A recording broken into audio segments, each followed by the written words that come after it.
Hey there, this is David, and we have posted about our Grasshopper mower before. It's a 727 with a Kawasaki engine. I'll put this cover back here. It has the Kawasaki FD 750D engine. I think that's 27 means 27 horse. Not sure, but I think it is. That's the cover for the air stack. Anyway, we bought this in 06, so this is the 17th season for it this year. And the other day I got out here and just began mowing, and it died on me. Just absolutely went dead. And of course I had gas in it. And I checked the, I pulled the fuel line, this fuel line here, pulled the fuel line off the carburetor, turned on the key, and it pumped gas. So we had gas, you know, the fuel pump was, that's the fuel pump right down here. It was working properly. And so put that back on, pulled the spark plug off, pulled the spark plug wire off, put a screwdriver in it and held it next to ground and cranked it, and had good spark.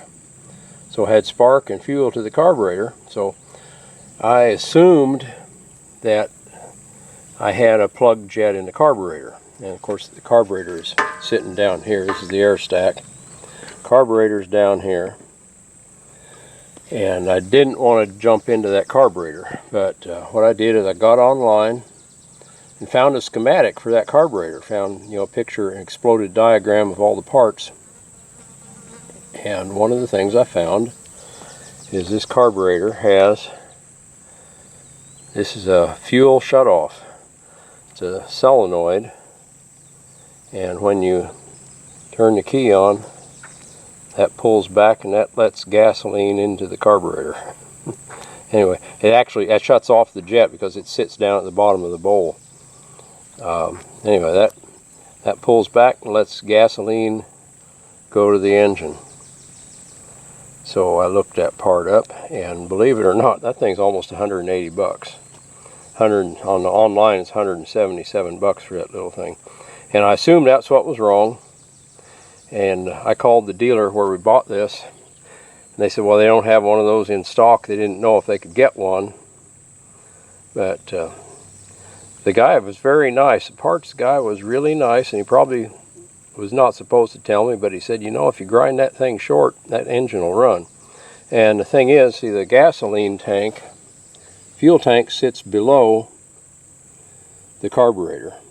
Now, if the fuel tank was above the carburetor, bypassing this thing would be a safety issue. But the fuel tank is below. The fuel only is delivered by the fuel pump down there when the key is on. So anyway, he said, you know, you grind that thing short, it'll run.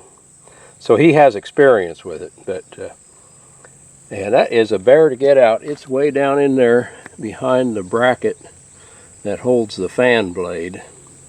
It's a bear to get to. After I got it broken loose, I was able to break it loose with a 3/4 inch box end wrench. It broke loose easily. And got it broke loose, and then I corralled it with a zip tie so I didn't drop it. And that worked out really well. And I was just able to tease it out a little bit at a time. So I'm going to cut that short, and I've got my calipers set at that length so I can grind it back. And I should have this thing going again pretty quickly. So hoping it works. So that is my plan right now. So wish me luck. If I get it running, we'll show that at the end of the video.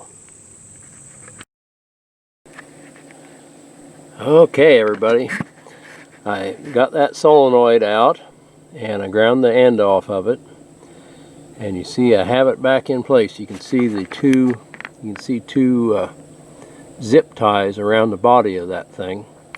That is in a tight spot. I was able to position it with using those zip ties to hold back, and I used a heavy wire from this side to pull it to me. Got it stuck in the hole. I was able to get one finger on that thing, and those zip ties lined me up, and I was able to get one finger on that and start turning it, and after about 3 tries it caught in the threads, and I've got that thing screwed in now. I just have to tighten it. And so anyway, I think I can get a 3/4 inch end wrench on that. I'm going to tighten it up, then we'll be ready to try it out as soon as I put my guts back together on top. So that was a workout trying to reach in there. You see how high I can reach in there. I can get one finger on there, and you see there's just not much room, but I can reach my hand in there and get one finger on that solenoid, and I was able to thread it in. Oh boy. Okay, I'm going to turn this off and reassemble this and hope she runs. There you can see it. You can just barely see it in there. Anyway, getting that thing in, there were some key things to it. It's got a little copper washer to seal it, and the danger is losing that washer. So I used a couple zip ties to hang onto that thing from one side. I teased it into place with a heavy wire, and then I was able to start it with one finger. I was able to get one finger on it. And screwing that thing in was a chore. I had to use 3 different 3/4 inch wrenches. Each of those wrenches is just a little bit different on the box end, and I was able to get just a little catch and turn it and catch and turn it and catch and turn it until I got her tight. That was kind of an ordeal because you have to fight your way into it, but I actually got that thing started with one finger, and then rehooked the line to the fuel pump, put the air stack back on, and it's ready to start, I think. So we'll come over here, pull the choke. There you can hear the fuel pump running. Give that a few seconds to fill the carburetor. There, I hear it filling up. Okay, here we go.